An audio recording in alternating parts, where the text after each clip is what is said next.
اللہ سے باتیں کیا کرو.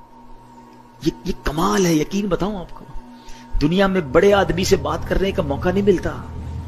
ٹائم پہلے لینا پڑتا ہے. اول تو ٹائم ہی نہیں ملتا, مل بھی جائے تو کسی سیکرٹری کے تھرو ٹائم ملتا ہے. وہ پہلے ہی بتا دیتا ہے صاحب بہت بیزی ہیں, 5 منٹ سے زیادہ بات نہیں کر سکتے. اتنا مشکل ہے دنیا میں بڑے لوگوں سے بات کرنا. مگر میں بتاتا ہوں جس نے کائنات بنائی ہے اس سے بات کرنا کتنا آسان ہے. میرے اور رب کے بیچ میں کوئی سیکرٹری نہیں ہے.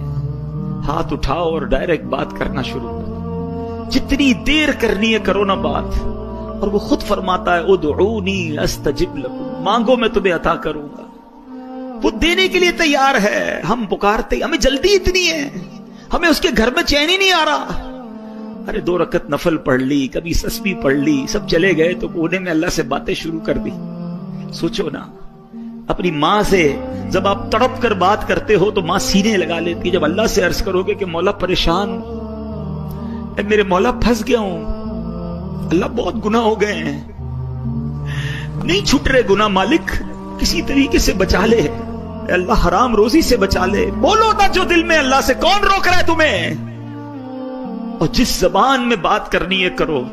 ارے وہ تو دلوں کے حال جانتا ہے, وہ تمہاری کیفیات کو دیکھ رہا ہے. اس کے گھر میں آئے ہو تو مانگو نا اس سے. ارے تمہارا مہمان تمہارے ڈرائنگ روم میں بیٹھ جائے اور رونا شروع کر دے کہ پریشان ہوں, تو کیا دھکے دے کے نکالو گے؟